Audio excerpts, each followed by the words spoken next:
précisions simplement, non pas m'en débarrasser, mais pour savoir peut-être plus précisément ce qu'est la Grande Loge traditionnelle et symbolique Opéra. En 1958, des frères ont quitté un convent de la Grande Loge nationale française parce qu'ils n'avaient pas obtenu des autorités compétentes ce qu'ils souhaitaient obtenir, c'est-à-dire la possibilité de voir de temps en temps d'autres frères que ceux qui appartenaient à la Grande Loge nationale française. Donc la séance est relativement mal passée, ils ont quitté la séance et ils ont créé, dans un premier temps, une obédience avec quelques centaines de frères, parce qu'il n'y était pas 3 seulement, et ils se sont baptisés Grande Loge nationale française, trait d'union, Opéra.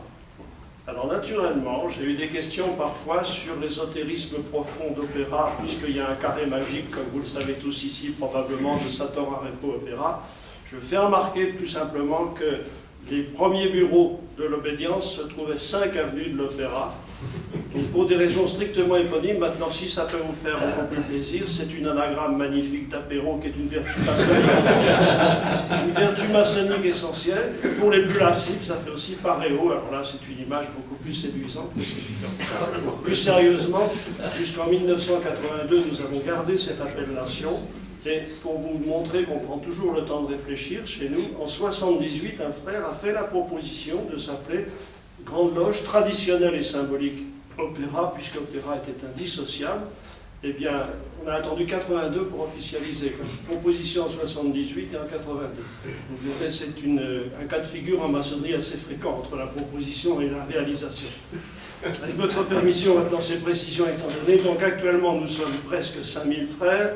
Et nous avons un peu plus de 300 loges. Réparties, alors quand on dit dans le monde, c'est allé très vite un peu loin. Nous sommes essentiellement, bien entendu, sur le territoire national, mais nous avons effectivement une loge en Nouvelle-Calédonie, nous avons une loge à Tahiti, que je n'ai jamais visitée, je vous rassure tout de suite. Il y en a une en Thaïlande également, mais nous avons plus proche un certain nombre de frères en Italie.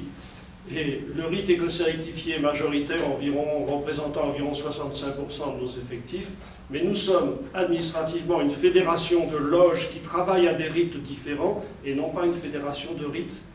Ça fait une petite approche quand même intéressante à préciser. Et les autres rites pratiqués au sein de notre obédience sont le rite écossais ancien accepté pour une petite partie. Les majorités après nous, c'est émulation. Nous avons du rite français traditionnel. Nous avons 3 loges au rite d'York, ce qui est assez exceptionnel. Et alors la progression la plus fulgurante de ces 10 dernières années a été le rite standard d'Écosse, qui en à peine 10 ans nous a quand même sorti presque une dizaine de loges. Voilà, on en parlera peut-être tout à l'heure si vous voulez. Maintenant, nous allons revenir au sujet, avec votre permission. Donc j'insistais sur le fait que d'être invité par vous, mes frères, c'est un honneur auquel on ne peut qu'être sensible, parce que je ne pense pas pour une autorité en la matière, mais simplement la sympathie, les occasions de s'entendre réciproquement dans certaines circonstances ont fait qu'il est né une certaine complicité de bon augure, et qui est la moindre des choses lorsqu'on se prétend frère. Le schéma que je vous propose est le suivant. En toute justice, d'abord exposer les liens particuliers qui existe entre la Suisse et le rite écossais rectifié. Ne voyez aucune flatterie dans ce que je vais dire, c'est une réalité. C'est une réalité historique, c'est une réalité dont on ne peut écarter de son raisonnement quand on étudie le rite écossais rectifié. Pour des raisons très simples. Alors, j'ai pris mes repères quand même pour être sûr de ne pas trahir l'histoire, parce que c'est rendre l'histoire avec un grand H quand même. Donc, rendre justice à des hommes auxquels le rite écossais rectifié doit sa survie me paraît la moindre des choses. Nous sommes en août 1776. On crée 2 loges militaires à Toul, à l'orient du régiment de Toul artillerie. C'est curieux de noter au passage que l'artillerie et la franc-maçonnerie ont souvent fait bon ménage. Alors l'interprétation que vous en donnez, on regarde que Henri IV, c'est la première de ces loges, regroupe essentiellement des officiers, donc des gens qui pour la plupart ont acheté leur charge. Elle est affiliée au Grand Orient le 13 décembre 1776 et comprend 46 membres. La deuxième loge se nomme d'abord l'Union, et elle regroupe surtout des sous-officiers que l'on nomme à l'époque des bas-officiers.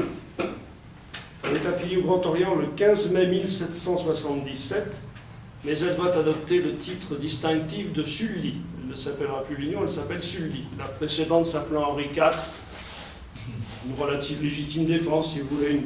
Alors ce qui est amusant, c'est que le vénérable maître de Sully se nomme Compagnon, de son nom de famille, le sergent Compagnon. C'est pour l'anecdote. Et on peut noter qu'en 1791, tout l'artillerie devient le 7e régiment d'artillerie. Ça paraît peut-être un peu éloigné, mais il faut savoir que se sont affiliés à la respectable loge Henri IV de nombreux officiers suisses du régiment de Sonnenberg. Et ils décident, ces officiers suisses décident de constituer un atelier sans rompre les liens avec les frères de tout l'artillerie qui partagent les quartiers dans la même ville. Ils font quartier, comme on dit à l'époque, on fait quartier dans la même ville. Donc les officiers de Sonnenberg créent une loge. Le 11 juillet 1778, ils demandent l'installation au Grand Orient de France et c'est signé de Charles-Marie Perret, qui est lieutenant au régiment suisse de Sonnenberg. Et sans attendre la réponse du Grand Orient, comme quoi les Suisses savent aller très rapidement, tenue du 25 juin 1978 voit adopter le titre distinctif de Guillaume Tell. C'est très important pour la suite. Charles-Marie Perret en est le vénérable maître. La patente constitutive est reçue le 24 juillet 1778. Elle est actuellement visible et conservée au fonds maçonnique de la Bibliothèque nationale à Paris. La confirmation à l'Orient des gardes suisses le 15 juin 1789, alors voilà un autre exemple, 1778. On a les patentes constitutives, on reçoit la confirmation en 1789. C'est quand même assez exceptionnel et il n'y a aucune espèce de cause dans ce retard ou le fait d'avoir différé, il n'y a aucune espèce de cause connue. C'est un fait. On constate simplement. On doit... En août 92, c'est naturellement l'effondrement de la monarchie en France. Le château des Tuileries est assailli, investi, et bien que le roi ait commandé le cessez-le-feu, les gardes suisses de Sa Majesté, étant fidèles à leur serment, bien que désarmés, puisque Louis XVI a commandé le cessez-le-feu, ils ont obéi. Ils ont posé les armes et ils se sont fait massacrer, il n'y a pas d'autre mot, par la foule. Ce qu'il reste de leur corps mutilé est abrité, si l'on peut dire, dans les souterrains du square Louis XVI à Paris, boulevard Haussmann, où on a édifié la chapelle dite la chapelle expiatoire. Donc les gardes suisses sont sous terre dans ce palais qu'ils ont défendu jusqu'à la mort, puisqu'il n'y a pratiquement pas eu de survivants. L'Orient et les colonnes de Guillaume Tell sont donc décimées. Mais les frères français décident par la suite de maintenir la lumière. Ils veulent retrouver une ambiance d'amitié dans l'égalité parce qu'ils sont attachés à l'ordre maçonnique par-dessus tout. Et ils ont pour souci de reconstituer une sorte d'esprit que la Révolution, dans sa période la plus noire, a fait perdre, c'est-à-dire une notion, paradoxalement, on se bat d'un côté au nom de l'égalité, de la fraternité et de la liberté, mais on empêche, la Convention notamment, empêche toute réunion d'associations qui ne soit pas constituée à des fins strictement politiques. Donc, tentative de regroupement des adeptes fidèles à l'esprit maçonnique, et on va choisir, pour bien situer l'esprit dans lequel on veut travailler, après que Louis XVI ait été exécuté le 21 janvier, plus le tribunal révolutionnaire institué le 10 mars suivant, connu pour son objectivité, et on choisit à cette réunion le nom de Centre des Amis. Et c'est là qu'on est totalement en tentation, puisque la tentative est faite. Parmi les fondateurs, on notera Rétier de Montalon, qui est un monsieur très important, parce qu'il est directeur de la Monnaie. Et en 1797, installation du vénérable maître, Randon de Lucenay. Vous notez au passage que ce sont des ci-devant. On est en pleine période post-révolutionnaire, mais il n'empêche que les gens qui prennent des responsabilités ont encore une particule. C'est un petit détail, mais qui peut avoir une importance par la suite pour l'analyse historique. Et en 1807, la loge cesse de pratiquer le rite français pour adopter le rite écossais de Dred, déjà adopté par la loge Sincérité et Parfaite Union à l'Orient de Besançon, qu'une affiliation particulière unissait au Centre des Amis. Le Centre des Amis, la demande a été faite de la patente constitutive au Grand Orient par M. Bacon de la Chevalerie, qui est quand même une des figures assez hautes en franc-maçonnerie. Et le 31 août 1808, la loge pratique le rite écossais rectifié, par autorisation du Grand Orient, plus une patente du 21 juillet 1806, du frère Jean-Baptiste Villermoz, dont on va avoir l'occasion de reparler bien sûr, agissant en tant que grand chancelier du directoire de Lyon. Et voilà ce que Jean-Baptiste Villermoz écrit au prince de Hesse-Cassel, qui lui informe de la nomination de Cambacérès, qui est prince archi-chancelier de l'Empire, du Bretagne, grand maître national du régime rectifié de France. Et à ce moment-là, je me permets une petite aparté, si vous me permettez, pour bien établir la distinction que l'on fait entre régime rectifié et rite écossais rectifié. Le régime écossais rectifié, c'est ce qui comprend l'ensemble de l'appareil, donc qui va être constitué d'une partie des loges bleues, apprenti, compagnon, maître, un 4e grade qui se nomme maître écossais, je reviendrai tout à l'heure dans le détail, et puis 2 grades dits supérieurs. C'est autre chose, ça n'est plus de la maçonnerie, c'est une autre conversation. Ce sont les écuyers novices et les chevaliers bienfaisants de la Cité Sainte. Tout ceci a une histoire parfaitement précise, nous allons y revenir. Et voilà ce que dit Jean-Baptiste Villermoz, parce que c'est quand même très intéressant sur le plan strictement historique. Pourquoi j'ai préféré ne pas le trahir.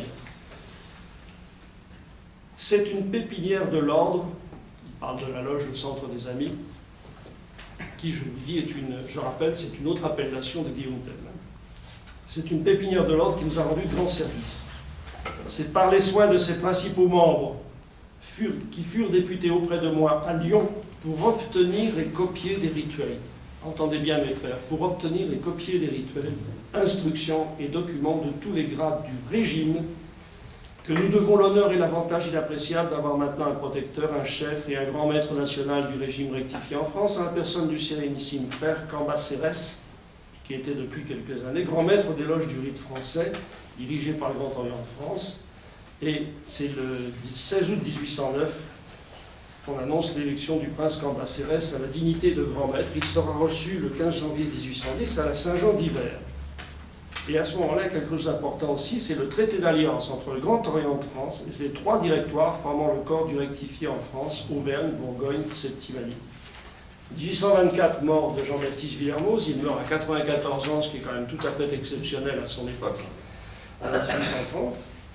Et avec le décès de Villermoz, il faut bien le dire, c'est quasiment le décès du rite écossais rectifié en France.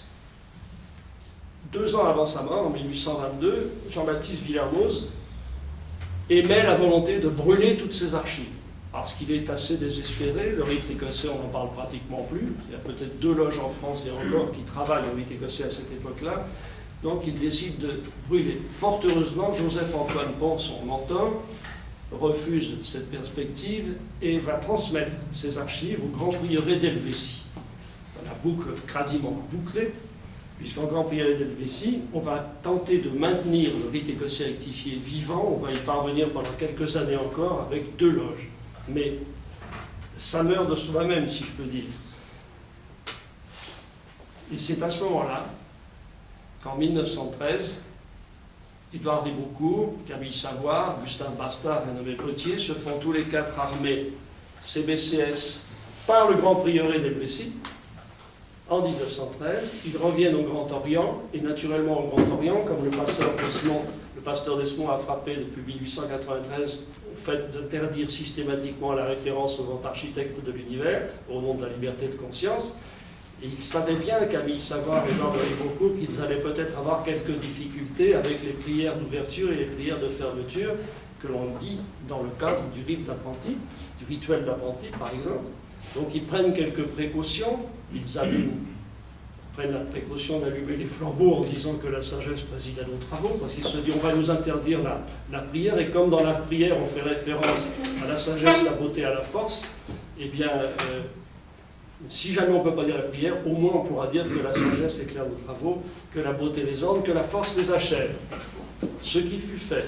Mais il n'en demeure pas moins que le rite écossais rectifié est formellement condamné dans sa formulation par le Grand Orient à l'époque, ce qui fait que Ribeaucourt, Savoie et les autres, après avoir été armés CBCS, vont créer la Grande Loge nationale indépendante et régulière pour la France et les colonies françaises, qui ne faut pas dire de sa belle mort, mais qui en 1948 deviendra la Grande Loge nationale française après que les maçons aient été torturés, martyrisés et déportés pendant l'occupation.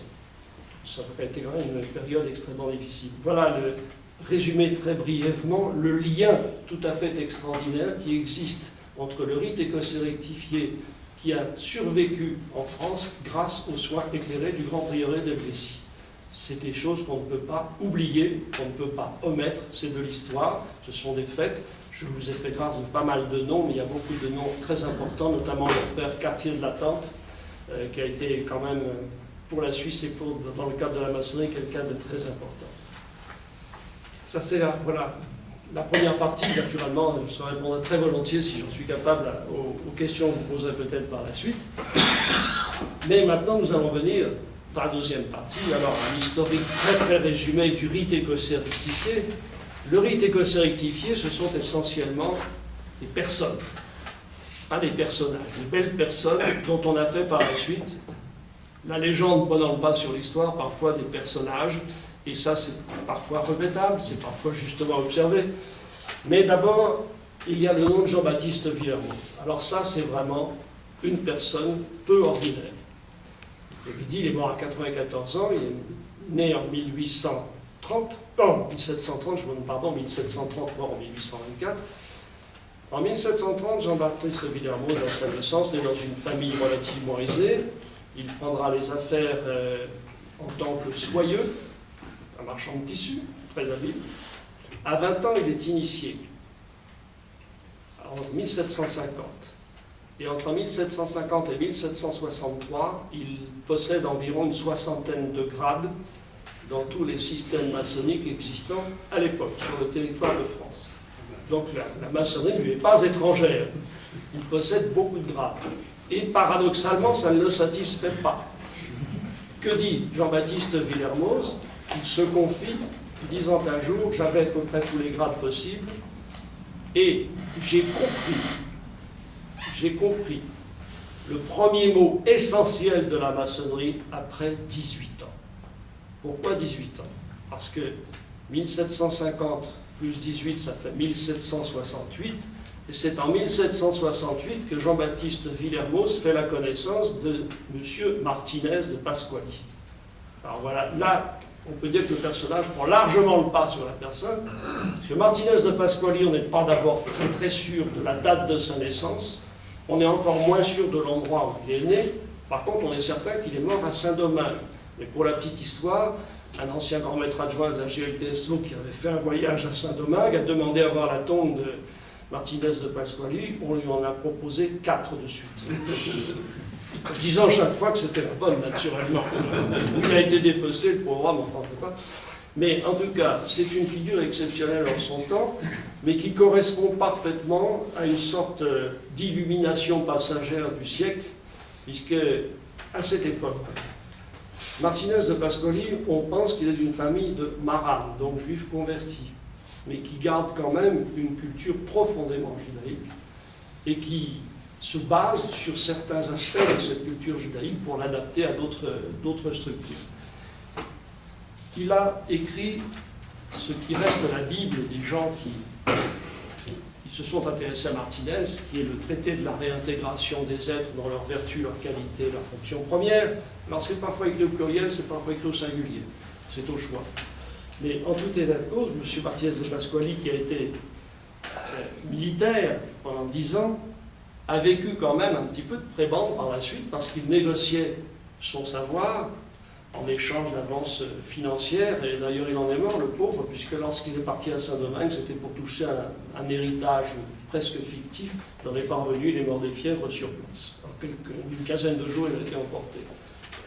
Il restait de lui sur la France ce qu'on a appelé les leçons de Lyon, qui ont été propagées par Villermoz et quelques-uns de ses acolytes, je dirais. Et les leçons de Lyon, c'est effectivement la quintessence de ce que Martinez de Pasquali a tenté de faire passer comme message de son vivant, à savoir, il était avant tout théurge. C'était de la théurgie. Il faisait de la magie cérémonielle. L'obsession de Martinez de Pasquali était que se manifesta pendant des séances prévues à cet effet la nuit, ce qu'il appelait la chose. Donc on faisait des passes magnétiques, des passes de toutes sortes, Et on espérait voir se manifester la nuée, comme le grand prêtre dans le Saint des Saints du temple de Salomon était le seul habilité à prononcer la parole qui faisait se manifester la nuée. Ça allait jusque-là quand même, dans son esprit. Donc c'est de la magie cérémonielle très stricte, mais basée sur des raisonnements qui ont séduit Wilermoos, parce que il faut partir du principe, comme le soulignent les exégètes du rite écossais rectifié, que les gens qui l'ont bâti, je cite dans le texte, étaient pétris de culture biblique. On ne peut séparer le rite écossais rectifié dans sa pratique du Premier et du Second Testament. Je précise, mes frères, que j'utilise cette formule de préférence à ancien et nouveau parce que les gens qui se basent sur le Nouveau Testament ont souvent tendance à vouloir supprimer le précédent au nom du fait qu'il est ancien. Et le rite écossais rectifié dans les 3 premiers grades au moins fait appel beaucoup plus à la symbolique du temple de Salomon et du Premier Testament que celui. Après, c'est autre chose. Mais donc ce Martinez de Pascoli a une influence considérable sur Wilermoos. Pour que Wilermoos dise que j'ai compris le premier mot essentiel de son descente de la franc-maçonnerie après 18 ans, alors qu'il avait effectivement, par devers lui, possédé tous les grades. Mais il faut savoir que pour bâtir son rite écossais rectifié au départ, Wilermoos fait appel aux réminiscences qu'il a de son passage à la SOT, stricte observance templière, dite réforme de Dred, qui est due au baron de Hund avec M. Weishaupt. Alors, qu'est-ce que c'est que la stricte observance templière? Ben, pratiquement comme son nom l'indique, ce sont des gens qui se réclament de la filiation du temple au niveau de l'organisation du temple, de l'ordre du temple, pauvre militaire du Christ à l'origine. C'était 9, une ambition démesurée de protéger les pèlerins qui allaient en Terre Sainte à 9 sur 6000 km de trajet. Il faut quand même être sûr de son arme guerrière. Il y avait quand même peut-être autre chose. Dans tout cela, le temple s'est développé, il est devenu français, il est mort de la façon dont on sait aussi. Et la stricte observance templière de Weishaupt ne l'avoue pas tout de suite, mais ce qu'il souhaite par-dessus tout, c'est retrouver non seulement l'éthique du temple, mais surtout le trésor du temple. Les moyens financiers du temple, qui selon eux, ils sont de bonne foi, ne sont pas évanouis dans la nature, ne sont pas perdus pour tout le monde. Donc on va chercher ce trésor du temple, on va vouloir en hériter. Ça, c'est une ambition totalement démesurée à tout point de vue, parce que c'est basé sur une fiction, très probablement. Mais l'artifice est bien construit.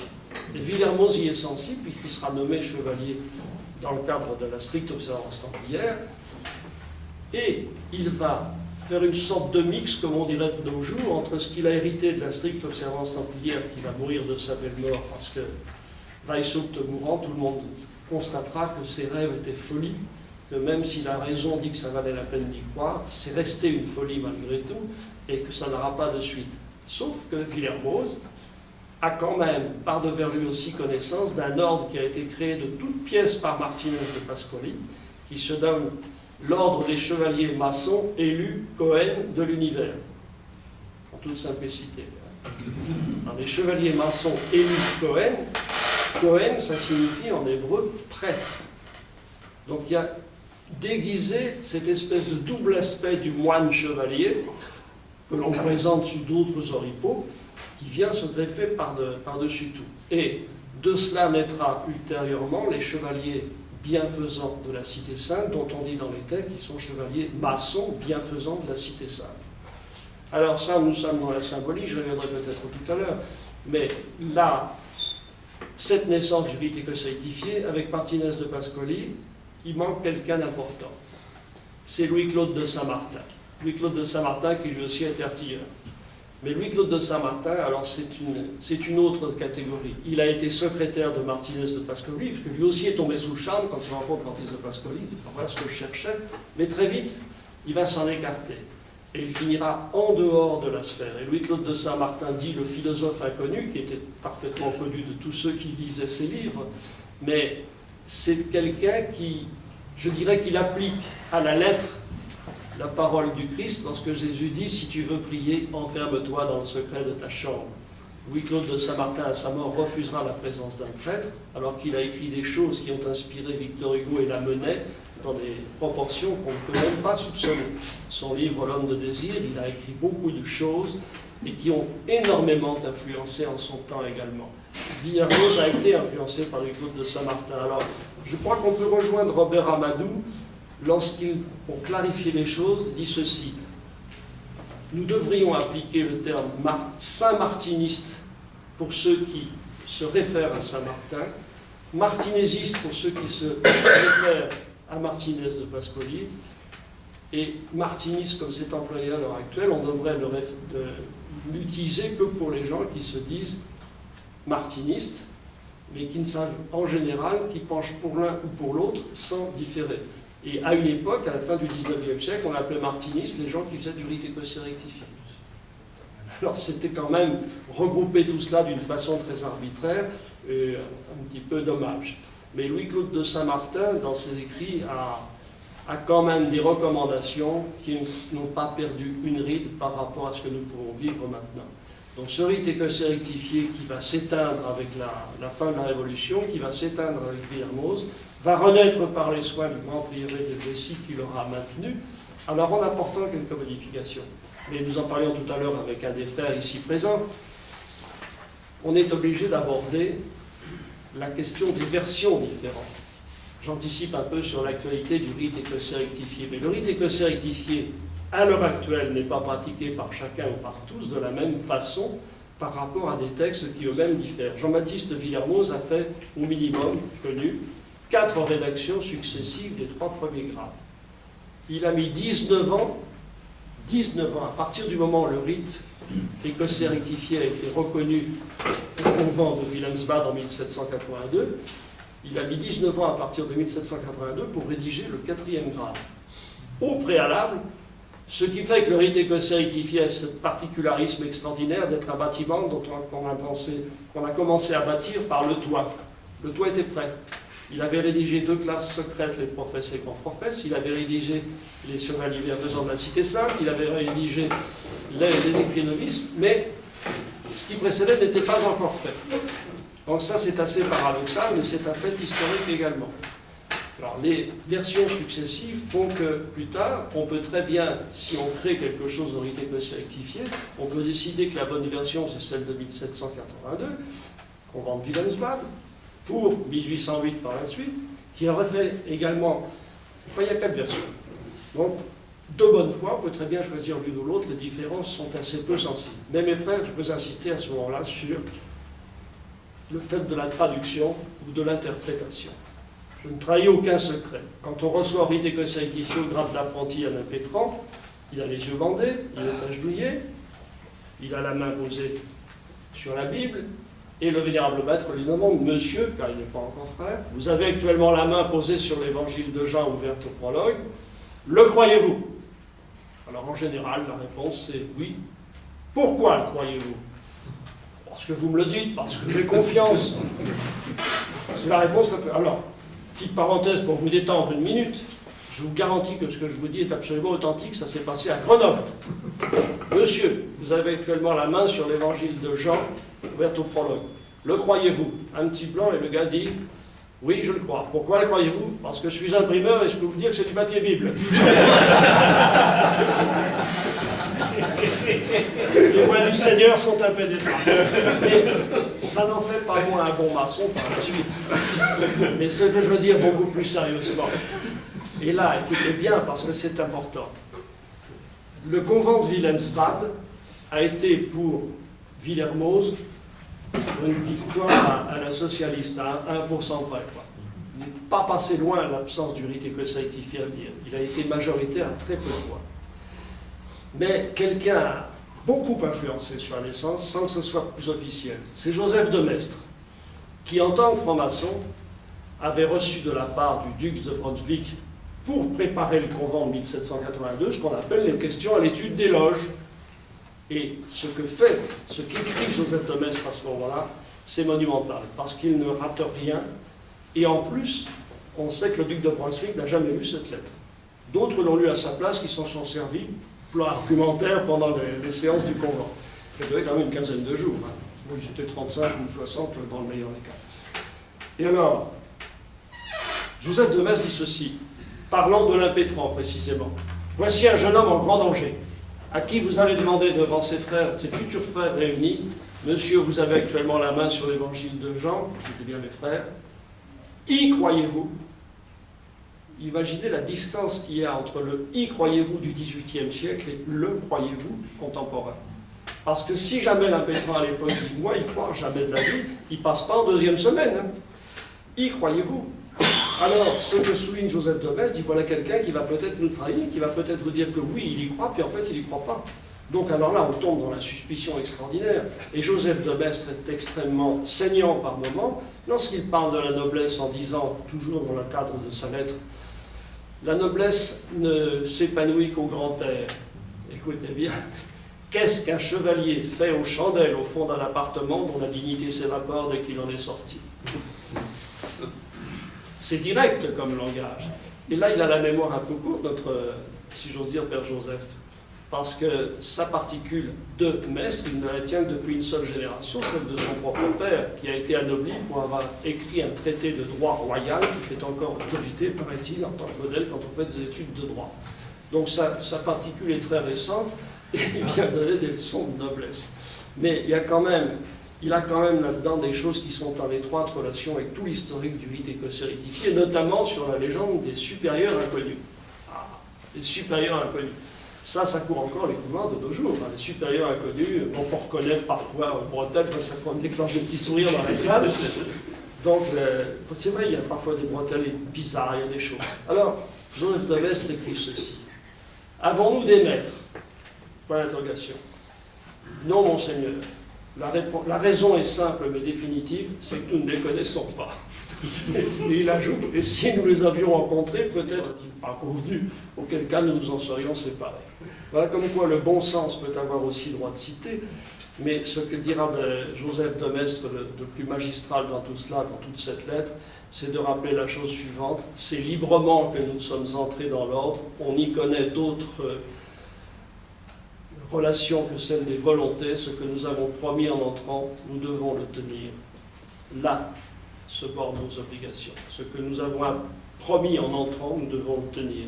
Je crois que ça, ce n'est pas une leçon spécifique au rite écossais rectifié, ça devait être la feuille de route de tous les francs-maçons du monde. Ce que nous avons promis en entrant, nous devons le tenir. Et c'est vrai qu'on devrait parfois se souvenir peut-être de nos serments. Et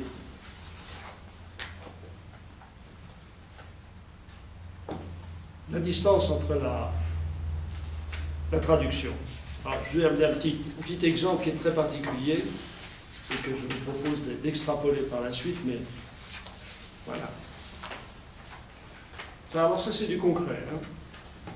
Je vais vous lire les 4 premières lignes d'une édition de 1931 sous le titre « Les Chevaliers de la Croix ».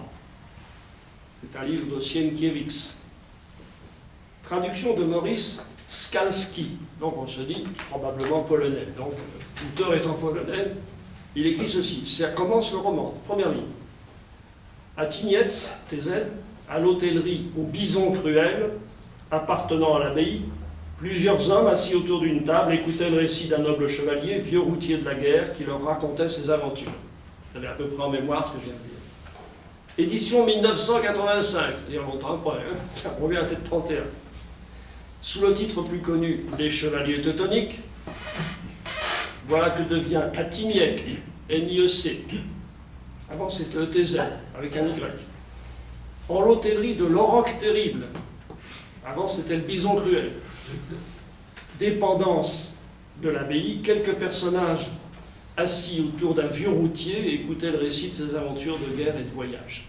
Ça c'est une traduction de M. Jacques de France de Tersan et Joseph-André Tesla. Alors, la question que je pose, sommes-nous habilités à prétendre que l'une des traductions est meilleure que l'autre, surtout quand je ne parle, qui est mon cas, je ne sais pas pour vous, mais moi je ne parle ni l'écrit le polonais, je ne sais pas quelle est la bonne traduction. Et je me suis à la réflexion suivante, quelqu'un qui est devant les textes du rite écossais rectifié qui ne les connaissait pas, et peut-être en droit s'il tombe sur 2 versions relativement différentes, y croyez-vous ou le croyez-vous, de se poser des questions. Il y a des dispositions qui ont été retenues dans le cadre des hauts grades du rite écossais rectifié par le grand prieuré d'Helvétie, dont on ne trouve nulle trace dans les textes originaux. les textes. C'est pourquoi j'ai incité tout à l'heure sur la phrase de Villermoz lorsqu'il disait au prince de Escarcelles, il y a des gens qu'on a députés chez moi pour copier les rituels. Nous, on copie à la plume noire. Et quand je vois des originaux, les facsimilés des lettres de Jean-Baptiste Villermoz, c'est une calligraphie admirable, mais c'est quand même bourré de taches et de ratures, etc. Donc quelqu'un qui recopie, si jamais il est pressé par le temps, autre chose, il n'est pas tout à fait prouvé qu'il recopie exactement au mot le mot ce qui a été fait. Peut-être qu'on arrondit, et puis on a modifié, Villermoz lui-même a modifié les expressions, parce qu'elles semblaient peut-être moins correspondre à l'esprit. Donc l'esprit qu'a traduit, a poussé un petit peu en avant Martinez, c'est l'esprit de la réintégration. Quelle réintégration? Celle de l'homme dans ses vertus premières. Je schématise vraiment au maximum, mais l'homme s'est dégradé, la faute originelle pour certains, l'homme s'est dégradé et il a l'espoir de retrouver le chemin qui mène au grand architecte de l'univers ou à Dieu selon le cas de figure, parce que rite écossais rectifié, qui est quand même un modèle d'équivoque parfois, puisqu'on arrive même à dire à un moment, on parle de Dieu à qui on s'adresse par l'intermédiaire du grand architecte de l'univers. Ça arrive, ça peut poser des questions à ce niveau-là. Mais avant, c'est le grand architecte de l'univers, tout ça. Et cette espèce de réintégration se fait par le biais de la voie initiatique. C'est ce qui a été retenu finalement. Alors pourquoi dit-on, au rite écossais rectifié, on ne parle pas d'initiation, quand on reçoit quelqu'un, on parle de réception. Ce n'est pas une coquetterie de langage, c'est tout simplement parce qu'on part du principe, j'ai bien dit on, pas nous, puisque nous sommes héritiers de tout cela, on part du principe que l'initiation, ce n'est pas seulement le fait de se promener pendant 20 à 30 minutes avec une jambe de pantalon relevée, un soulier en moins, une chemise baissée, etc. Si l'initiation se résume à cela, comme on dit, c'est un peu court, jeune homme. C'est toute la vie, la voie initiatique. Être initié, en termes étymologiques, ça signifie être mis sur le chemin. Ça ne préjuge en aucun cas des difficultés ou de l'aisance de parcours qui vous attend. Être initié, c'est être mis sur le chemin. Donc sur le chemin, eh bien, il y a des embûches, il y a peut-être des joies, il y a peut-être des étapes, et puis il y a surtout un retour à la case départ qui est à peu près inévitable.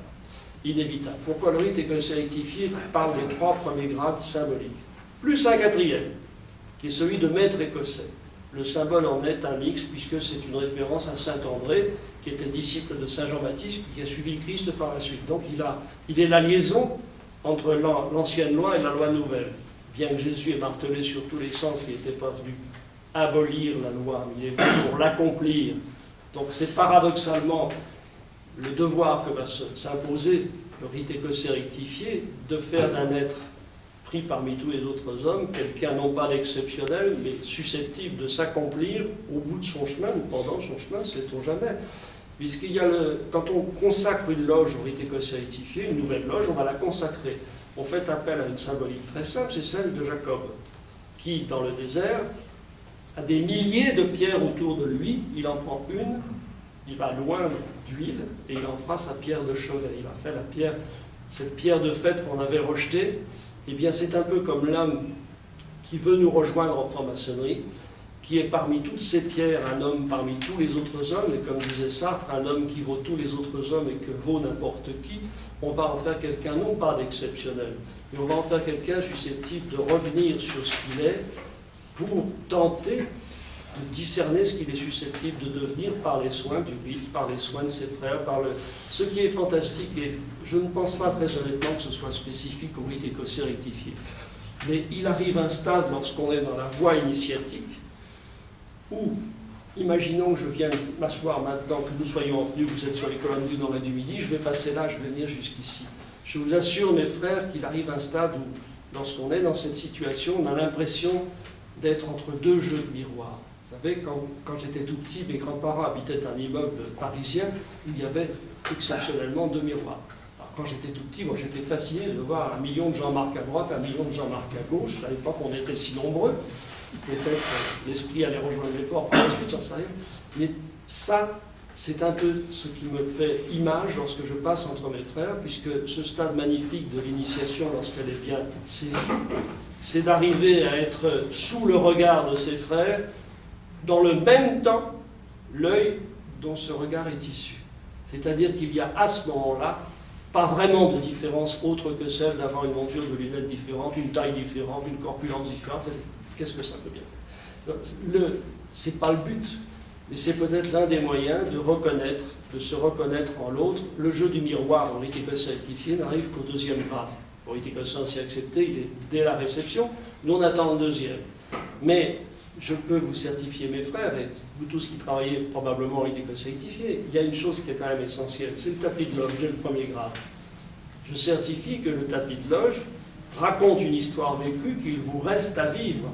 Mais je peux, sans crainte de me tromper, affirmer que toute la symbolique du tapis de loge du 1er grade contient toute la symbolique de tous les autres grades. Seulement, ils sont dans un ordre différent.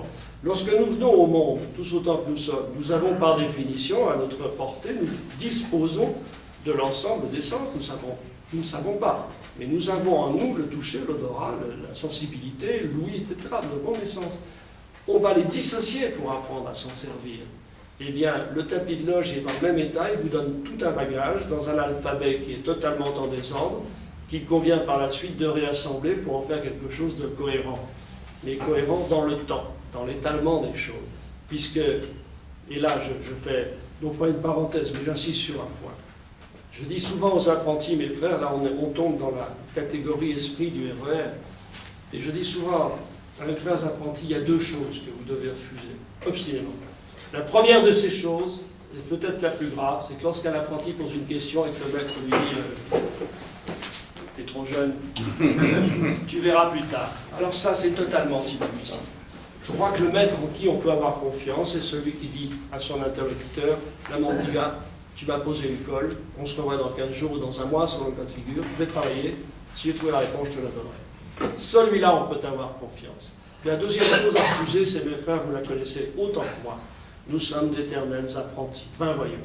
Mais non, si la maçonnerie a pris la précaution de distinguer des grades entre eux, c'est qu'il y a nécessairement quelque chose qui fait qu'on peut passer de l'un à l'autre. Alors je veux bien l'admettre, mais je suis le premier à le dire, j'emploierai un méchant néologisme, puisqu'on est déclaré souffrant, persévérant, cherchant, persévérant et souffrant. Alors je dis, vous pouvez peut-être déclarer apprenant. Alors j'admets, j'ai beaucoup de choses, nous avons tous beaucoup de choses à apprendre. Mais le fait d'être éternel apprenti, c'est de la fausse humilité. Vous avez remarqué comme je suis humble? Ça tombe bien. Non, ça c'est un peu déplacé. Je crois que tout simplement nous avons, et sincèrement, dans le rite écossais rectifié particulièrement, il m'apparaît que la qualité d'un maître se juge beaucoup plus à la qualité des questions que lui pose l'apprenti que toutes les réponses qu'il va fournir à des questions qu'on ne lui avait jamais posées. Parce que ça, j'en connais qui sont bavards dans ce domaine-là, qui ont le verbe facile, etc. La traduction, puisque tout ça est extrêmement lié, je pense que vous tous faites une différence majeure entre la Bible qui dit d'un côté au commencement était le verbe et celle qui dit au commencement était la parole. Il y a une différence considérable. En notre âme et conscience, nous ne sommes qu'habilités à juger valable ou pas par rapport à nous-mêmes. Autre exemple, dans la traduction de l'école française de Jérusalem, Cantique des Cantiques. Je suis noir, mais je suis belle. Excusez-moi, c'est un peu péjoratif. Je suis noir, mais je suis belle. Chouraki, qui lui a l'avantage, nous en parlions tout à l'heure, de parler, d'écrire l'araméen, l'hébreu, etc., traduit de la façon suivante, je suis noir parce que le soleil s'est miré en moi. Ça vous a quand même une autre allure. C'est différent. Alors, décider que c'est bon ou pas bon, moi je n'entends pas les langues d'origine, mais ça peut avoir son importance. Et j'insiste sur ce plan parce que la façon dont nous percevons les textes qui nous sont soumis, que l'on découvre la première fois, quand on est reçu en maçonnerie, je persiste à prétendre que la plupart d'entre nous, nous sommes entrés en méconnaissance de cause. Nous n'avions pas la notion particulière du rite qui nous attendait, du rituel, etc. Donc par la suite, on le défend bec et ongle. Mais en ce qui me concerne, étant responsable des hauts grades désormais, enfin pour un an encore, je vais finir mon contrat fort heureusement dans un an, mais au blanc, on a une notion différente de l'approche du rite écossais rectifié, mais elle diffère. Pourquoi? Parce qu'on est allé un peu au-delà des limites naturelles. C'est la dernière sortie avant Brooklyn, le 4e grade écossais.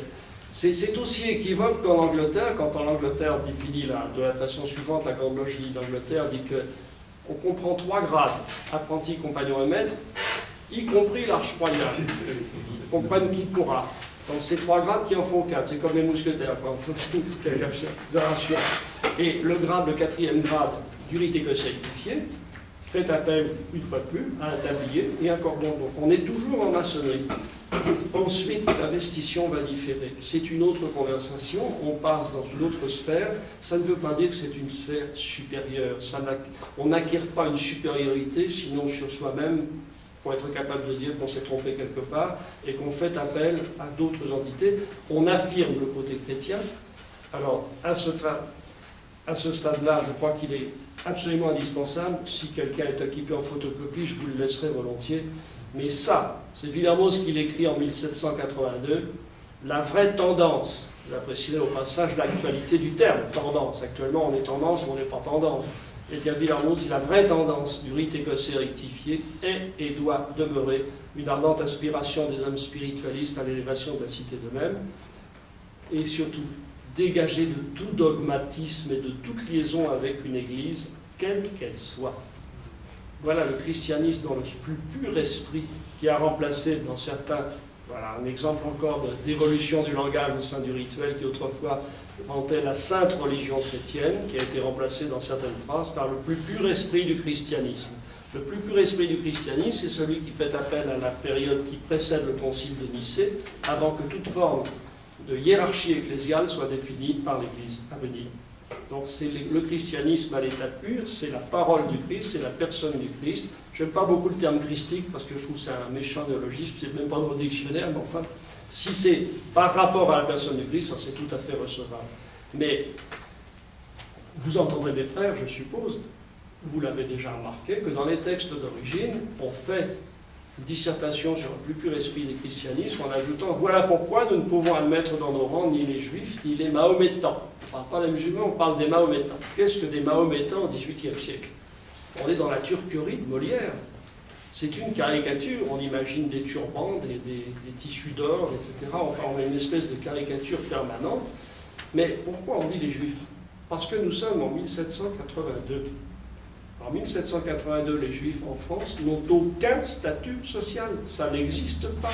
Ce sont des clandestins permanents à qui, exceptionnellement, on permet de temps en temps de faire de la banque.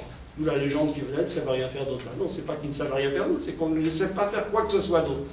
Et paradoxalement, je vais vous dire par rapport à la France, je sais que l'actualité est chez vous aussi, mais recevoir un Juif en loge au XVIIIe siècle, c'était dans la situation actuelle, un chef de chantier qui engage des Pakistanais sans qu'ils aient de produits français au niveau de la carte d'identité. C'est à peu près ça.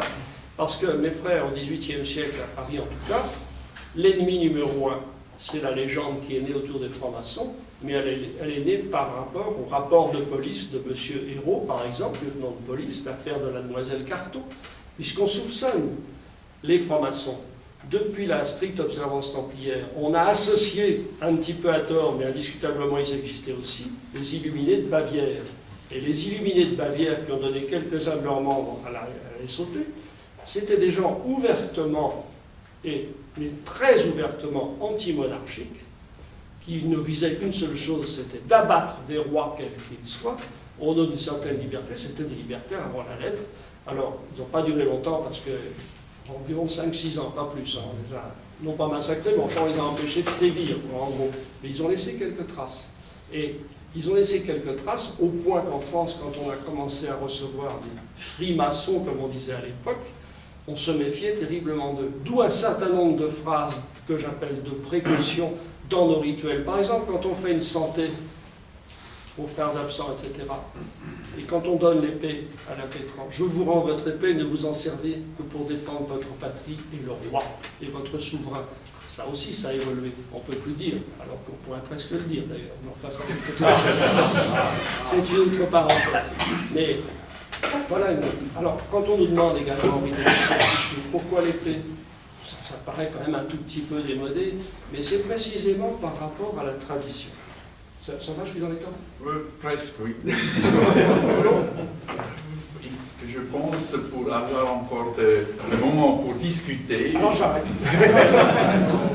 non, j'arrête une seule chose. Oui. Une seule chose par rapport à ça, et ensuite les questions bien volontiers. Suis-moi, l'enthousiasme, une audition attentive, ça encourage. Mais oui, donc les affaires de police, c'est simplement si on faisait surveiller de près. Souvenez-vous, la demoiselle Carton, qui était une actrice de théâtre. Au XVIIIe siècle, quand on est actrice, on est avant tout indicateur de la police. Et la demoiselle Carton, sur ordre du lieutenant Hérault de police, lieutenant de police Hérault, devait obtenir des francs-maçons ce qu'ils faisaient en loge. Donc elle avait fait un échange standard, un échange marchandises, comme on dit dans le commerce, en disant « vous aurez mes charmes si vous pensez une partie des vôtres, non pas en termes masculins, mais en termes de révélation de mystère ». Et le pauvre gars a résisté 15 jours. Et au bout de 15 jours, il a fait des cocottes en pâtier avec Mademoiselle Carton et il lui a dit tout ce qu'il savait sur la maçonnerie. Et immédiatement après paraissaient les mystères révélés de la franc-maçonnerie. Voilà à quoi ça tient.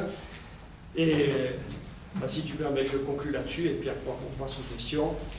J'insiste sur une seule chose, mes frères, tous autant que nous sommes, quels que soient nos rites, nous avons, et le rite ecclésiastifié en est vraiment l'un des témoins majeurs, le devoir de concevoir la tradition, puisque nous sommes traditionnels et symboliques, comme la définissait Martin Buber, à savoir la tradition est la plus noble des libertés pour la génération qui la recueille avec une claire conscience de sa signification. Elle est le plus misérable des esclavages pour qui la recueille par opportunisme ou par simple paresse d'esprit. Donc cette paresse d'esprit, c'est ce pourquoi nous, francs-maçons, nous sommes, si j'ose dire, constitués, c'est pour lutter contre cette paresse d'esprit et contre bien d'autres choses encore. Voilà, donc j'arrête là, et puis je vous écoute maintenant. Vous me régalez.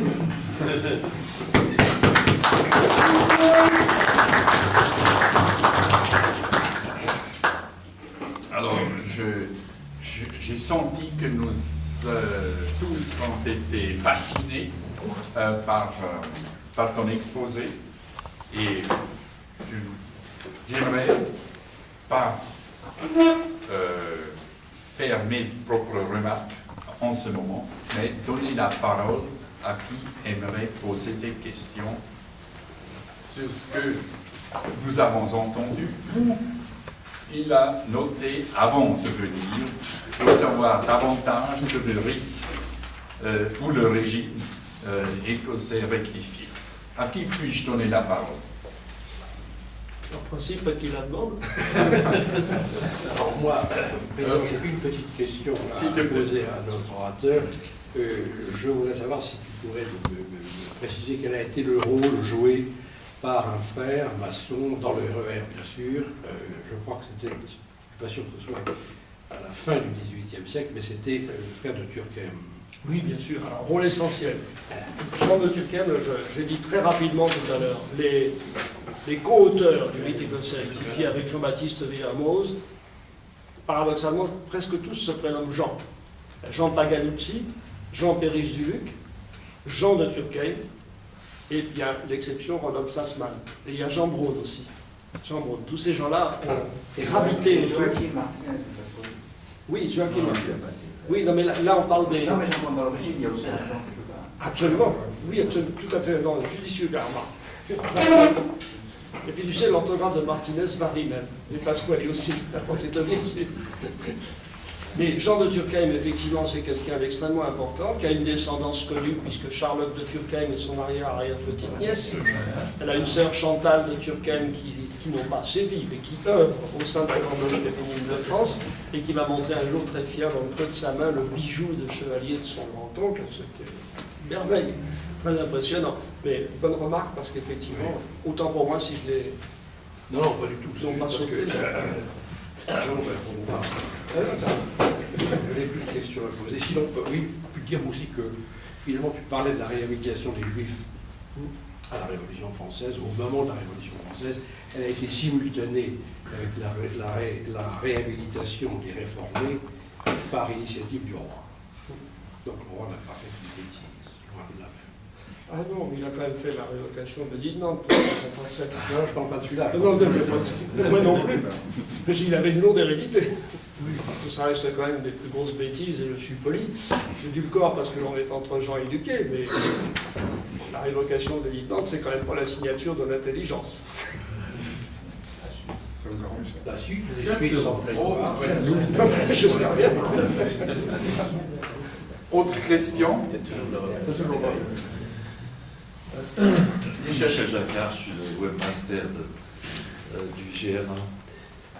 Je n'ai pas une question sur le rite rectifié, mais J'ai toujours cette question qui me tient à cœur sur la discrétion maçonnique qui a tenu 15 jours grâce à la crise Carton. Ce qui est quand même détonnant, c'est qu'on a eu des mystères grecs, notamment les mystères d'Éleusis, qui ont duré des siècles, où on ne sait absolument pas ce qui s'y passait. On a beaucoup d'hypothèses, mais en fait, on n'a pas de grandes idées. Là, ça a tenu des siècles, pourtant il devait quand même y avoir des dames qui étaient équivalentes à Carton, il devait quand même y avoir des gens qui étaient intéressés par savoir ce qui s'y passait pour savoir s'il n'y avait pas des éléments politiques, parce que c'est clair qu'au niveau des cités grecques, ça fonctionnait peut-être un peu différemment, mais les passions des hommes étant ce qu'elles sont, on peut penser que c'était pas si différent. Je suis étonné toujours de savoir la différence qui existait au niveau discrétion entre ces deux époques. J'ai pas de réponse, mais ça reste pour moi quand même un grand mystère. Non, je peux tenter un élément ou deux de réponse, mais qui ne sont pas définitives. Mais on touche à un problème essentiel. Il y a 2 semaines environ, j'ai assisté dans le cadre du Cercle de Paris, qui est une association tout à fait détendue, où il n'y a pas de décor, où quelle que soit l'origine de son obédience, ça n'a aucune espèce d'importance requise. On se réunit autour d'un conférencier. Le dernier conférencier en date était Christophe Barbier, rédacteur en chef de l'Express, qui d'entrée, il n'est pas maçon. Hein. Les gens qui viennent en général ne sont pas maçons, c'est fait tout l'intérêt de la chose. Ils savent très bien où ils vont. Mais d'entrée nous dit, je tiens à vous remercier. Parce que grâce à vous, 3 fois par an, l'Express fait 150 000 exemplaires de plus. Mais en plus, c'est vrai. Mais quel est le motif, non pas qui nous rassemble, celui de faire de nouveaux progrès dans la maçonnerie, mais le motif essentiel de ces hebdomadaires qui veulent absolument nous arracher le secret maçonnique. Mais là, mon frère, j'en arrive à quelque chose de beaucoup plus sérieux. On peut le dire avec le sourire, parce que c'est encore la meilleure façon de le dire. Mais le Nouvel Observateur, l'Express, Marianne, Le Point, c'est au minimum 3 couvertures par an consacrées au vrai pouvoir des francs-maçons, les francs-maçons et les couloirs, les francs-maçons et ceci, les francs-maçons et maçons, enfin bon, c'est absolument effarant. Mais, dans le domaine de la discrétion et du secret, ce qui est secret remonte quand même. Alors il faut remonter très très très loin. On va arriver au Old Charge de 1580, les premiers textes qui ne définissent pas les francs-maçons, mais qui sont en relation avec ce que les francs-maçons vont devenir. Pourquoi? Comme disent les hommes politiques, attends, je vais vous le dire. Non. tout bêtement. Les gens qui possèdent un savoir tiennent à ne communiquer ce savoir qu'à des gens susceptibles de le reproduire à sa juste valeur, en apportant peut-être un plus. Je m'explique. Si vous êtes ébéniste, j'ai vu tout à l'heure une table marquetée absolument magnifique dans la salle d'à côté. Si vous êtes ébéniste, que vous avez un apprenti, vous allez lui apprendre à faire un assemblage en croix, à faire une mortaise, un tenon, que sais-je. Tout l'art de l'ébénisterie, vous allez tenter de l'apprendre, de lui communiquer. Ce que vous allez faire, ce faisant, c'est de lui communiquer un savoir.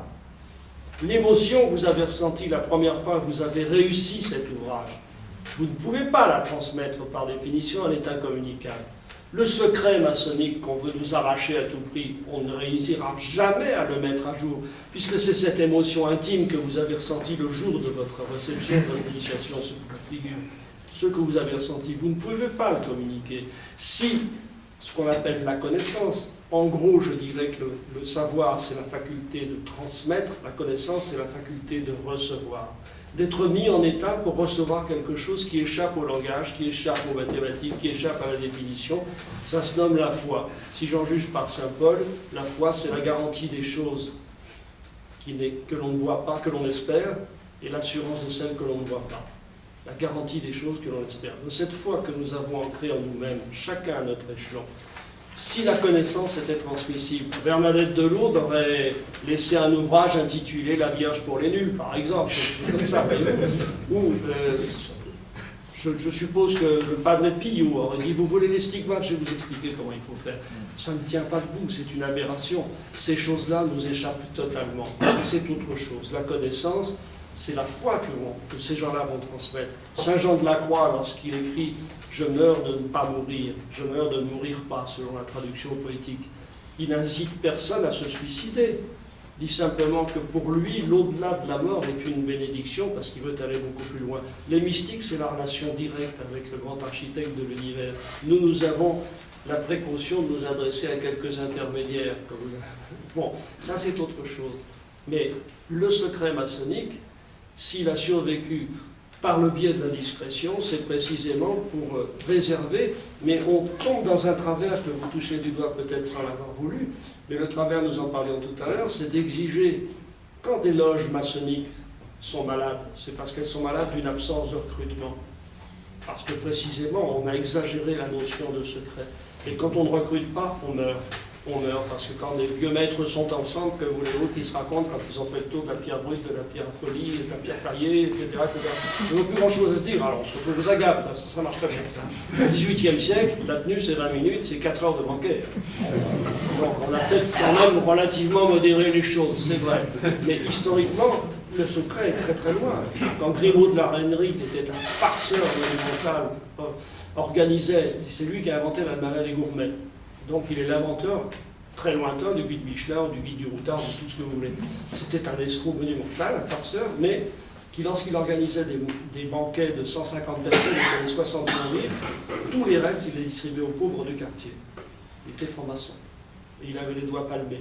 C'était une anomalie, il en voulait beaucoup à ses parents à cause de ça. Et il a inventé une sorte de, je dirais, de tronc des aumônes réellement bienfaisant. Sous ses aspects farceurs et extrêmement de mauvais goût parfois, il a quand même été quelque chose. Donc, on n'a pas retenu de lui qu'il était franc-maçon, on a retenu de lui qu'il avait inventé l'almanach du gourmet, mais ceux qui se penchent sur l'histoire se rendent compte quand même qu'il y avait dans l'application de ce qu'il faisait un fond maçonnique. Entre le savoir et la connaissance, c'est ce qui fait notre discrétion et ce qui fait notre volonté, je crois. Je voulais simplement vous poser la question. Vous avez tout à l'heure, vous avez parlé de Dieu et du grand architecte de l'univers. Il y avait dans le rite rectifié une sorte de relation particulière. Alors, par rapport au secret et par rapport à notre façon de vivre, c'est vrai que pour les profanes, même pour les chrétiens, il peut y avoir une certaine ambiguïté, puisque dans le secret que nous manifestons après dans la vie profane, par notre bienveillance, notre générosité, etc., il peut y avoir aussi des théologiens ou des gens qui ont de ce secret-là une interprétation qui nous porte peut-être préjudice. Là, je veux parler tout simplement d'une expérience tout à fait personnelle. J'ai mon fils qui a été faire en camp d'été, en camp avec des groupements protestants. C'était dans les Alpes vaudoises. Et il est rentré ensuite à la maison. Il m'a dit « Papa, j'ai eu un soir une information sur la franc-maçonnerie et je sais que tu vas régulièrement dans une loge. Est-ce que tu es satanique ?» Je lui ai dit « Pour quelle raison tu me poses une telle question ?» C'est tout simplement parce qu'il a été instruit sur la franc-maçonnerie par des parents, par des pasteurs faisant partie d'une obédience protestante. Et notre comportement est proprement satanique pour eux. C'est-à-dire que nous sommes porteurs de la lumière satanique. Et en fait, c'était très difficile pour moi de lui répondre que... parce qu'il faut rentrer à ce moment-là dans cette ambiguïté qui est à la fois du Dieu et de Satan. Vous voyez, il y a tout un tas de choses qui sont... Et c'est pas facile, si vous voulez, à ensuite... Le définir par la théologie ou bien par l'exégèse telle que nous, par la tradition même, parce que pour lui, qui n'a pas vécu d'initiation, nous pouvons tout simplement lui exprimer notre expérience de vie, notre façon de vivre, mais on touche quand même aux fondamentaux même entre le démiurge et le grand architecte de l'univers, et dans cette relation-là, dans le rectifié, comment l'interprétez-vous, alors, le plus simplement du monde. Léo Taxi, là encore, de beaux jours devant vous. Non, mais c'est, plus vous délirez, plus vous avez d'audition. C'est quand même, vous savez, alors, j'ai 2 minutes parce que ça vaut quand même la peine d'être poussé. Il y a un mécanisme extraordinaire, qui est le suivant. Je vais le plus vite possible. J'avais 16 ans. Nous allons voir avec des copains d'école un festival de court-métrage au cinéma de Rabelague à Paris. Dans ce festival de court-métrage, il y en avait 8. L'un d'eux s'était intitulé Nacht und Nebel, nuit et brouillard. Les gens de ma génération, quand nous étions petits garçons, Ceux qui avaient la télévision, c'était des riches. La télévision à l'époque n'avait qu'un seul poste, une chaîne nationale, qui se terminait à 22h le soir, très longtemps. Après 22h, il n'y en avait plus. Et une fois par an, cette télévision française passait nuit et brouillard, en prévenant, exceptionnellement, parce qu'il n'y avait pas de rubrique télévision dans les journaux, en prévenant les parents, disant ne laissez pas de faire ça, c'est pas bon, etc. Donc, on n'en parlait pas. On ne connaissait pas de survivants. On savait qu'il y avait eu des camps de concentration, très grossiers, on ne savait pas. Et quand nous sommes sortis avec les copains, on était quand même, je ne dirais pas traumatisés, c'est idiot, mais on était profondément marqués, parce que ce n'est pas un film de montage de fiction. C'est la réalité qui est filmée, c'est absolument insoutenable, c'est l'horreur absolue, c'est les abysses de l'âme humaine, c'est tout ce que vous voulez. Mais le lendemain, nous avons demandé à des professeurs, mais pourquoi on n'en parle pas? Nous étions complètement stupéfaits. 15 ans plus tard, près de 20 ans plus tard, NBC sort Holocaust en 8 épisodes. C'est en couleur. Il y a une actrice qui a l'Oscar de la meilleure actrice dans la série. On peut rentrer chez soi, on fait des reportages sur elle parce qu'elle a accouché entre-temps, on la photographie sur la plage en bikini, je sais toujours plus évident, etc. Mais paradoxalement, parce qu'on a utilisé une fiction pour parler d'une réalité, la réalité a commencé à revoir le jour. Mais pour qu'elle revoie le jour, il a fallu passer par une fiction. Et je résume au plus près, ce qui est beaucoup plus grave. Quand vous avez actuellement, je vous en supplie, mais faites l'effort, c'est incommensurable, mais faites l'effort, 5 minutes, pas plus. Essayez de regarder une fois dans votre vie les ch'tis à Hollywood ou des choses de ce gabarit. Là, vous vous pincez, vous vous dites, je suis en train de rêver. Vous avez une bande de débiles dont on n'attend qu'une seule chose, c'est qu'ils copulent ensemble le plus joyeux son du monde. Ils ont des états d'âme qui sont exclusivement au niveau du tour de taille, plutôt en dessous qu'au dessus, parce qu'on ne parle pas d'autre chose. Et on appelle ça de la télé-réalité. Alors c'est quoi le journal télévisé? C'est au théâtre ce soir? Mais franchement, c'est proprement scandaleux. Voilà des choses contre lesquelles un maçon ou un homme normal devrait lutter, parce que c'est dramatique. Et quand vous regardez BFM TV ou toutes les téléinformations 24 heures sur 24, vous avez sur l'écran la guerre en Irak, vous avez des morts partout, les immeubles sont éventrés, il y a des types qui ont les tripes à l'air, il y a du sang partout. Et en dessous, on vous dit que Brad Pitt et Machine, sa copine, ça va pas au mieux, vous voyez, en bande passante continue. Et puis c'est Machin qui a gagné les Open d'Australie. Alors là, on est complètement dans le Prévert, il y a un tigre de Saint-Vincent-de-Paul et des Sœurs du Magal, vous voyez. C'est complètement aberrant. Mais tout le monde trouve ça parfaitement normal. Alors, je veux dire par là que la légende et l'histoire, normalement, ça devrait faire deux. Mais toujours pour les gens de ma génération, les livres scolaires d'histoire, quand il y avait là un dessin gravé en bois debout sur la bataille de Sedan, en dessous, il y avait écrit « Légende », la bataille de Sedan, qui était une réalité historique. Donc la légende, étymologiquement, c'est ce qui doit être lu. Alors si vous devez lire la légende, alors quelle histoire, quelle la légende?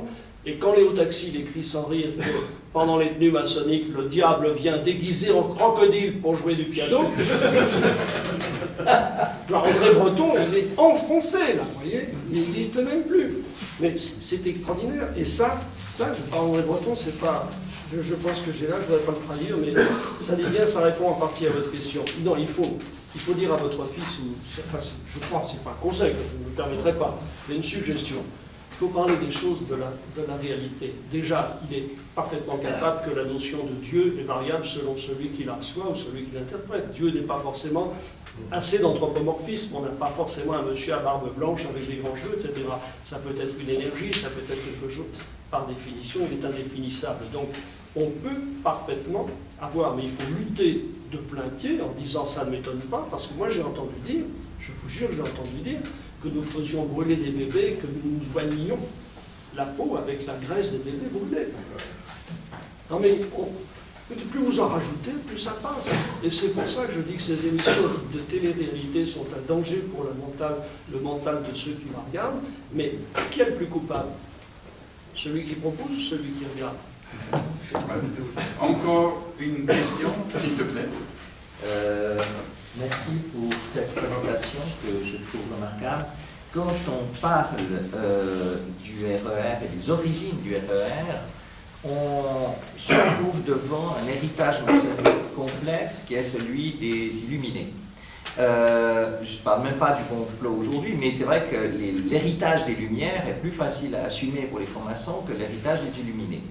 Or, personne ne peut faire l'économie de ce détour par Martinez de Pasquali ou par Louis-Claude de Saint-Martin, mais on se rend bien compte qu'on atteint aux limites, comme prieur, on atteint aux limites de ce que les frères peuvent entendre ou ce qu'ils souhaitent entendre. Si on leur dit que le philosophe inconnu, c'est en fait un esprit qui a dicté sa philosophie aux adeptes qui étaient réunis pour noter ce qu'il leur disait, on atteint aux limites de l'acceptable dans ce qu'on va pouvoir faire admettre dans une loge. Je préfère lire en citant Louis-Claude de Saint-Martin et ne pas dire qu'il s'agit là d'un esprit qui a, au cours de longues séances, dicté sa philosophie aux philosophes maçonniques qui étaient rassemblés. Donc l'héritage de l'illuminisme est problématique, et j'en veux les dialogues maçonniques de Lessing, où deux amis discutent, et l'un est franc-maçon, il se dévoile, il explique quel est le dessein de la maçonnerie, réunir tous les hommes, etc. Et son ami court se faire initier. Et au chapitre suivant, son ami dit « mais c'est pas du tout ça, en fait, ils veulent faire de l'or, ils veulent reconstruire les Templiers et ils veulent parler avec des esprits. » Donc ça, c'est pas du Léotaxile, c'est du Lessing. Et l'ami dit, oui, ils veulent faire ça, mais c'est peut-être pas le dessein ultime du mouvement. Et il y a un deuxième chapitre qui est très évocateur sur une sorte de défense, en fait, et je pense que l'attitude de Villermoz, en ayant fait un seul grade de tous ces grades qui existent encore plus ou moins de l'EFRA, était une volonté synthétique et une volonté de lumière. Mais l'héritage de l'illuminisme pose un problème aujourd'hui aux frères. Je ne parle même plus de la communication de masse, je pose le problème des frères. Oui, il y a l'héritage et puis il y a l'usufruit et la nue propriété. C'est un peu différent. Je veux dire par là que le rite est aussi ce que l'on a fait, est aussi la façon dont on le présente. Les mots ont leur poids. Je donne deux petits exemples tout à l'heure de traduction, par exemple, mais ils ont toujours leur poids, mais ils n'ont pas le même poids pour tous. Puisque chacun, si ce que je redoute le plus, je vous fais une confidence, nous sommes entre frères, ce sont les intégristes. Vous savez, André Froissart, juif converti au catholicisme, a donné cette définition que je trouve imparable, c'est la plus belle que je connaisse. L'intégrisme, dit Froissart, c'est faire la volonté de Dieu, qu'il le veuille ou non.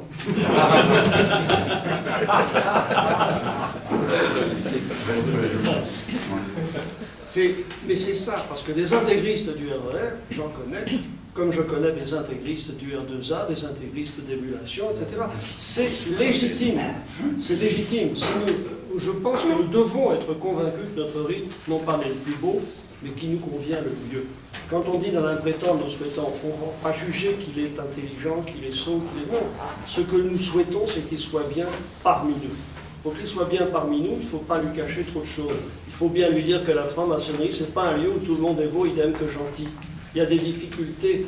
Les difficultés de la maçonnerie sont les difficultés du monde profane. La différence, c'est peut-être la fonction qui fait que nous sommes peut-être appelés à résoudre ces problèmes différemment au nom de la fraternité. Mais au nom de la fraternité, on se poignarde dans le dos le plus joyeusement du monde. Et, vous savez, cette phrase, « Monsieur, si vous aperceviez dans cette salle quelqu'un qui est votre ennemi, seriez-vous pas à lui pardonner ?» « Oui, ça ne réfléchit pas longtemps, hein, pas de problème. » Seulement par la suite, c'est oui, à condition que tu ne sois pas franc-maçon. J'exagère à peine parce que j'assiste. Le niveau des querelles en maçonnerie est affligeant. C'est le bac à sable pour les débutants et c'est la cour de récré pour les confirmés. Il dit, mais il m'a piqué ma truelle. Il ne fait rien qu'à nous jeter des pierres. Non, il faut être sérieux. Ça devrait être motivé par autre chose. Alors, parler tout à l'heure de sagesse. Voilà quelque chose à dire à propos de théologie. Quand deux sages ne sont pas d'accord, c'est que l'un des deux n'est pas sage. Quand deux théologiens sont d'accord, c'est que l'un des deux n'est pas théologien. C'est très bien. Voilà. On revient dans la théologie. Donc il ne faut pas être un théologien de la maçonnerie, il faut être un frère, franc-maçon, fier de l'être, mais non pas bourré d'orgueil de la maçonnerie. C'est en cela, mon frère, vous avez parfaitement raison. Dès qu'on arrive dans le blanc, c'est une autre conversation, c'est autre chose, mais on n'est pas à deux sur un même cheval pour aller place de la Concorde, goûter les sarrasins. Toujours, il faut être sûr déjà revenu d'ailleurs. Enfin, c'est plus sérieux que ça, c'est autre chose, c'est une dimension réellement spirituelle, de visée spiritualiste, mais qui ne fait pas de nous des prêtres au petit pas ou des prêtres récents. Ça n'a rien à voir, on peut être engagé dans sa religion sans pour autant être définitivement pasteur ou prêtre ou autre chose. La foi, c'est à tout le monde. Je suis venu enseigner pour les petits-enfants, laissez venir à moi les petits-enfants. Il y a beaucoup à trouver dans les paroles du Christ, parce qu'elles sont éminemment simples, et elles sont éminemment parlantes, beaucoup plus que celles de certains théologiens qui nous ont embarqués dans des visions extraordinaires.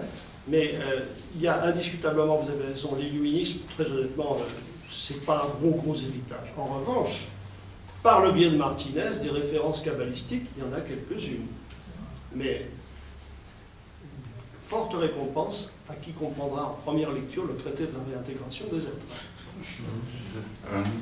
Alors, sur ces paroles très sages, Jean-Bénédicte a dit qu'il faut penser à l'apéritif, mais j'aimerais quand même encore ajouter que nous allons lutter contre la paresse intellectuelle, n'est-ce pas, et tenir compte de tout ce que nous avons appris sur le régime et le rite rectifié, écossais rectifié. Je pense que nous te remercions chaleureusement. Normalement, en ce moment, je peux toujours remettre un cadeau. Normalement, c'est du chocolat, mais aujourd'hui, il a déjà été remis. M'a remis, et puis je te remercie chaleureusement pour... Je vous embrasse tous à travers la personne du président. Mais moi je vais vous faire un dernier petit cadeau, si vous le permettez, avant de partir, qui illustre magnifiquement tout ce que nous avons échangé ensemble.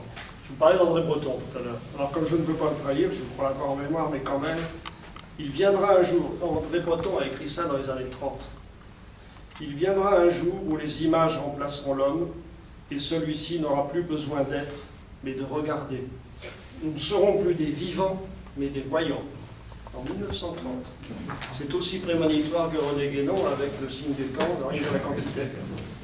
Mais si vous permettez, mes frères, alors, en ultime conclusion, mais je répondrai volontiers pendant le repas pour ceux qui restent ici.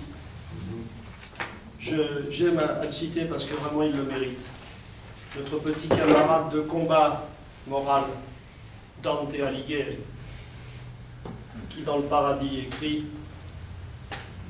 comme dans le verre, l'ambre ou le cristal, un rayon resplendit, si libre qu'entre venir et être, il n'est pas d'intervalle.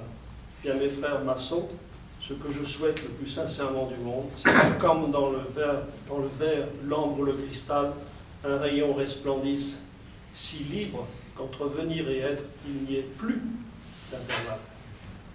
Oui. Bravo. Bravo.